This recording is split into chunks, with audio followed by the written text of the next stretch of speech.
Parlons un peu des vessies. Ici, nous avons notre vessie standard. Elles sont emballées sous vide comme ceci et il s'agit d'une vessie de longueur standard. Nous avons différents types de vessies de jonction. Celle-ci, bien sûr, comme vous pouvez le voir, est une vessie à 45 degrés qui a la forme d'un hígare.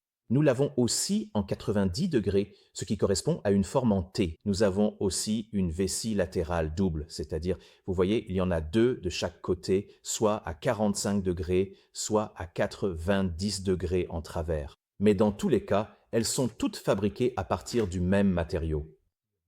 Comme vous pouvez le voir ici, il s'agit du matériau en silicone que nous utilisons et si vous regardez attentivement, vous remarquerez qu'il y a un treillis à l'intérieur. Ce treillis lui permet de s'étirer légèrement sans endommager ni déchirer le silicone, un peu comme le fait l'armature à l'intérieur du béton. En ce qui concerne l'étanchéité, vous pouvez voir ici qu'à l'intérieur, c'est assemblé avec du silicone, puis à l'extérieur, c'est à nouveau scellé avec un type de ruban spécial. Je ne sais pas si vous pouvez bien le voir. C'est tellement fin et difficile à voir, mais dans tous les cas, ils sont bien assemblés pour éviter toute fuite.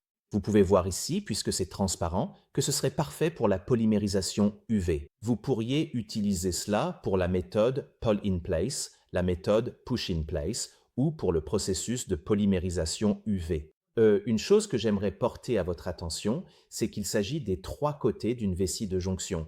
Deux de ces côtés sont évidemment connectés à votre base de Packer et le troisième possède ce capuchon d'extrémité ici, qu'on appelle un capuchon plat.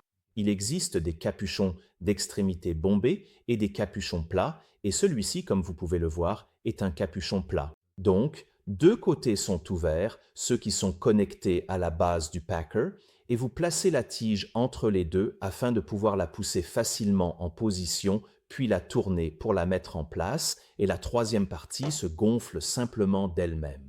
Merci pour votre question. Passez une bonne journée à vous.